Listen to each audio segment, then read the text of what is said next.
శ్రీ గురుభ్యో నమః. కర్కటే పూర్వఫల్గుణ్యాం తులసీకాననోద్భవాం పాండ్యే విశ్వంభరాం గోదాం వందే శ్రీరంగనాయకీం. తెలుగువన్ ప్రేక్షకులకు స్వాగతం.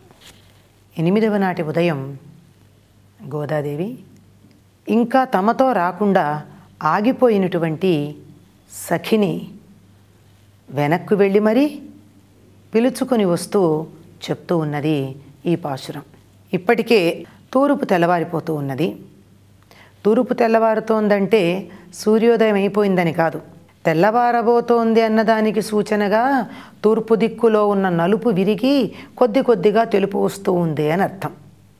తూర్పు తెల్లవారబోతూ ఉంది. ఎనుములు బీళ్లకు బయలుదేరాయి.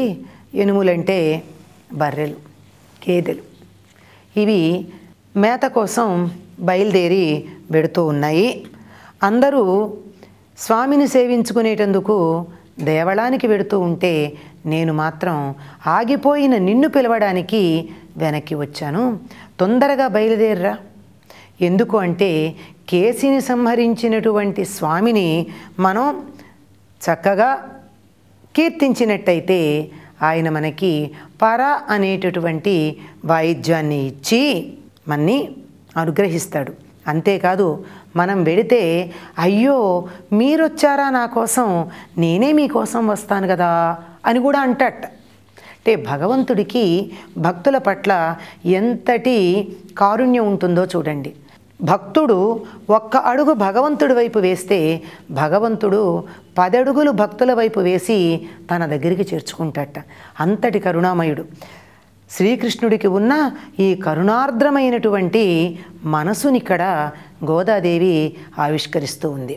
అంతటి కరుణార్ద్ర మనస్కుడైనటువంటి వాడిని సేవించుకుంటోంది గనక, భక్తురాలు గనక, ఆయనలో ఐక్యమవ్వాలని అనుకుంటోంది కనుక తాను కూడా అటువంటి కరుణాహృదయం కలిగి ఉన్నప్పుడే సరిపోతుంది.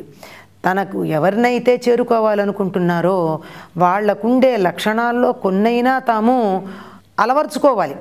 అప్పుడే కదా వారికి మన మీద అనుగ్రహం కలుగుతుంది. ఆయన కరుణ కలిగిన వాడు గనక తాను కూడా కరుణని పెంపొందించుకుంది. సహజంగానే ఉంది అమ్మకి కరుణ. అసలు భూదేవికే క్షమ అని పేరు. ఆ భూజాతకి తల్లి లక్షణాలు ఉండవా? క్షమాగుణం ఉంటుంది. అందువల్లే ఏ రకంగా అయితే భగవంతుడు భక్తుడి వైపు తానడుగులు వేస్తాడో అదేవిధంగా గోదాదేవి రాకుండా ఆగిపోయినటువంటి చెలి కోసం ఆగింది. అంటే సాధనలో ఎవరైనా వెనకబడి ఉంటే ముందున్నటువంటి వారు ఎవరైతే మేము అగ్రగాములము అని చెప్తూ ఉంటారు, ముందు నడుస్తూ ఉంటారు. సాధనలో ఒక అడుగు ముందుకు వెళ్ళిన వాళ్ళు ఆగి మిగిలినటువంటి వారిని, ఆగిపోయిన వారిని తమతో పాటు కలిపి తీసుకురావాలి. దీన్నే ఉద్ధరణ అంటారు. ఇదే చిత్ అనేటటువంటి ముద్రలో మనకు కనపడేది. ఇలా ముందుకెడుతున్నటువంటి వారు వంగి కింద ఉన్నటువంటి వాళ్ళని ఉద్ధరించాలి. అప్పుడే ఈ పై 3 వేళ్లల్లోనూ అంటే 3 రకాలుగా పైనుండి భగవద్ అనుగ్రహం వస్తుంది. వచ్చినప్పుడు తాను కిందనున్నటువంటి వారిని ఇలా కలిసి పైకి తీసుకురావాలి అని చెప్తారు. ఉత్హరణము అంటే పైకి తీసుకురావడం. భగవంతుడు కూడా అవతరిస్తాడు, కిందకి దిగొస్తాడు, నువ్వు పైకి రానుండడు. కనుక సాధనలో వెనకబడిన వాళ్ళ కోసం ఆగడం అన్నది సాధకులలో ఉండే ఉత్తమోత్తమైన గుణం. భగవంతుడు మెచ్చే గుణం కూడా అదే. నేను తొందరగా పరిగెత్తుకుంటూ ముందుకు వెళ్ళిపోవాలని కాదు, నలుగురిని కలుపుకుంటూ వెళ్ళాలి. అదే బృందావనము అన్నది. అదే గోదాదేవి చెలులను నిద్రలేపి తనతో పాటుగా వ్రతం చేయించడం అనే దాంట్లో మనకు కనపడే విశేషం. ఎందుకు ఈవిడ ఆగింది అంటే ఇప్పటికే ఎనుములు వెళ్ళిపోయాయి. ఎనుములు అనేవి నల్లగా ఉంటాయి, బర్రెలు. ఆవులు తెల్లగా ఉంటాయి. ఆవులు సత్వగుణానికి, బర్రెలు తమో గుణానికి ప్రతీక. అవి వెళ్ళిపోయాయి గనక అమ్మయ్య ఇంకా తమో గుణం వెళ్ళిపోయింది. అంతేకాదు తూర్పు దిక్కు తెల్లబడింది అంటే సత్వగుణం జీవులలో బయలుదేరింది. ఇది సత్వగుణం బయలుదేరడానికి అనువైనటువంటి కాలం ఈ బ్రాహ్మీ ముహూర్తం, తూర్పు తెల్లబడ్డం అనేది. కనుక ఇది మనం సత్వగుణం ఇప్పటికే బయలుదేరి ఉంది గనక పెంపొందించుకోవడానికి ఇది అనువైనటువంటి కాలం. ఈ కాలంలో బయలుదేరి వెళ్ళినట్టయితే కేసి అనే రాక్షసుణ్ణి చీల్చాడైన.